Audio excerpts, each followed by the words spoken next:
Very well. So another episode wherein we are going to talk about some exciting players, the reasons why Arsenal could not sign some exciting players, and the reason why Arsenal might actually sign one of the exciting players from Syria. Of course, we're going to talk about Dejan Kulusevski. We're also going to talk about a Lille midfielder in Renato Sanchez.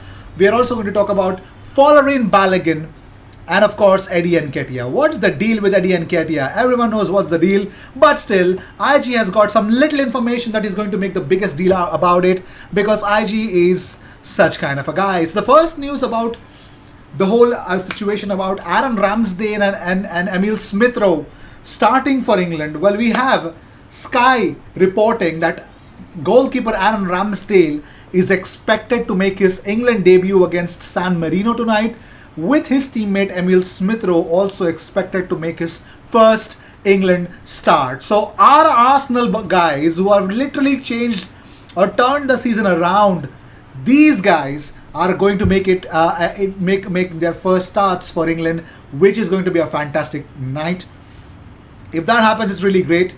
I'll be hooked as to how things are going to end up. So that's the talk of the town as well. So if Sky is saying it, I'd better believe it, you'd better believe it as well. So moving on, according to tutojuve.com, Arsenal have offered Juventus Nikola Pepe in a swap deal for Dejan Kulusevski.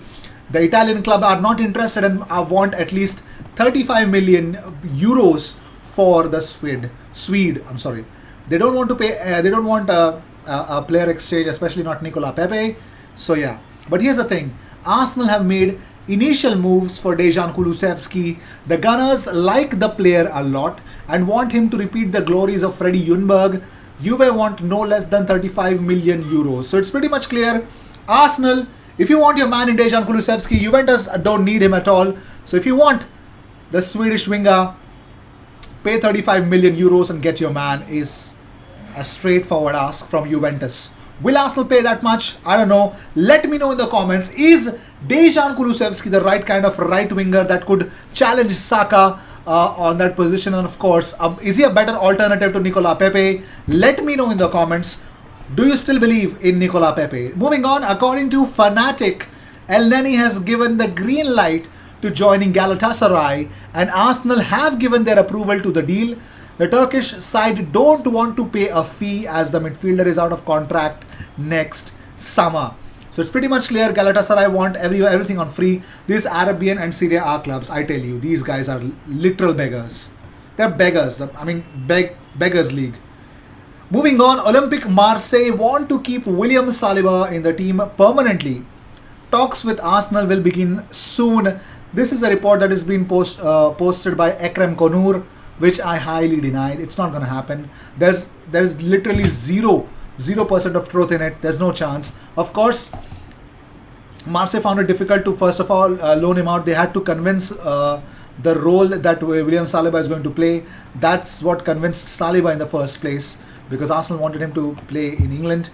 We all know the whole story, whole saga, how Arsenal fans felt. You know what, William Saliba, he deserved to be Arteta out, blah blah blah, people said.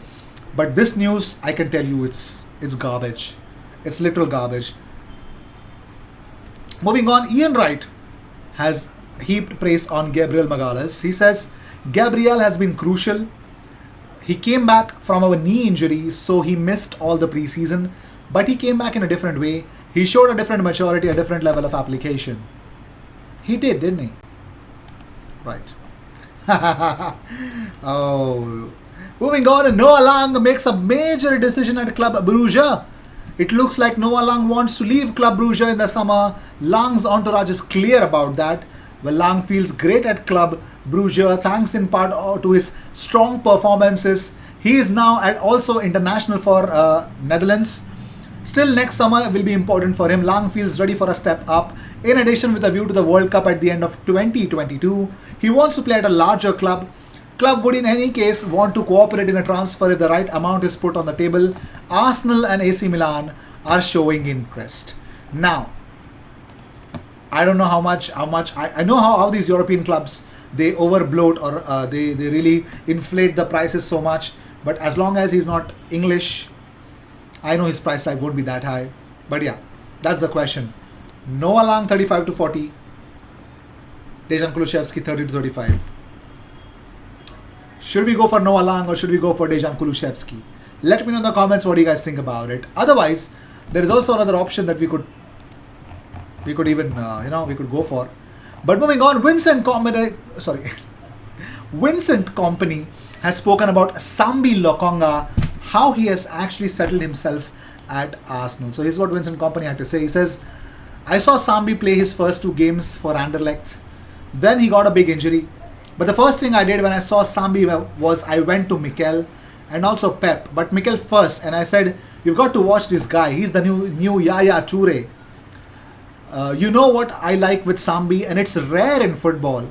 What Yaya did have is he wants the ball no matter what. Teams not doing well, give the ball to Sambi. Teams doing well, give the ball to Sambi. He will never hide away from his responsibility. You know what? I 100% agree to that, man. Yes. Sambi, whenever he had a bad performance, he came out to the media. He came out with an interview that he wants to play the next match. That's elite mentality. But not just saying the big things that I want to play the next match. Coming out, getting the next match, and performing. He's got some standards, decent standards of not losing the ball. He did Crystal Palace game. He did the games after that, yes.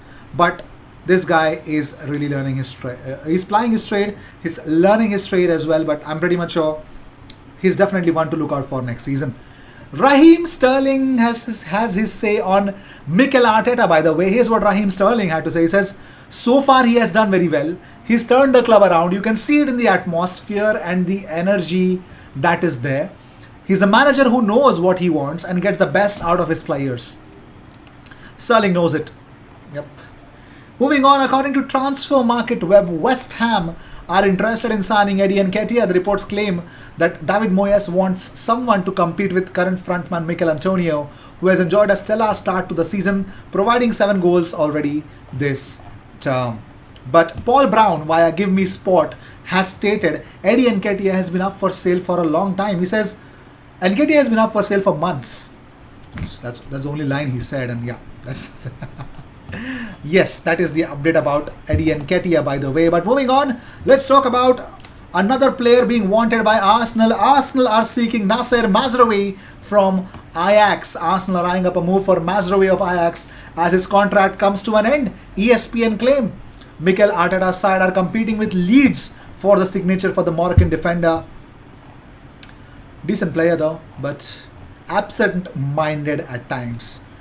Moving on, Ian Wright and Repa, I just spoke about it, didn't I? I think I did. Okay, before getting into Renato Sanchez, Alan Nixon has tweeted out. He says, Middlesbrough, Chris Wilder, keen on young striker Balogun at Arsenal if he can get him out on loan next window. So the news that Folarin Balogun is being wanted by 2 clubs, one of them being Middlesbrough, is true. Chris Wilder wants a young striker. I think he targeted Folarin Balogun at Sheffield as well before getting sacked. That did not happen. That was a different case, but still, he wanted a striker. But yes, Folarin Balogun always on the radar for Chris Wilder, which is a fantastic thing, isn't it? So we could definitely send him out on loan. Moving on, let's talk about Lille midfielder, of course, Renato Sanchez.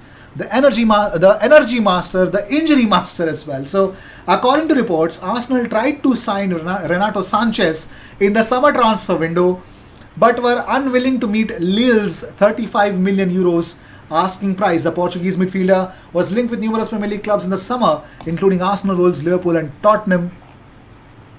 So, and according to Gazzetta dello Sport, this put Arsenal off the price tag, who apparently knocked on the door for the French club, who wanted 35 million euros to let go of their midfielder. No way appeared to be Arsenal's response to the French champions. However, the player is reportedly pushing for a move away in January. So suitcases are ready for Renato Sanchez. He wants to move out of Lille.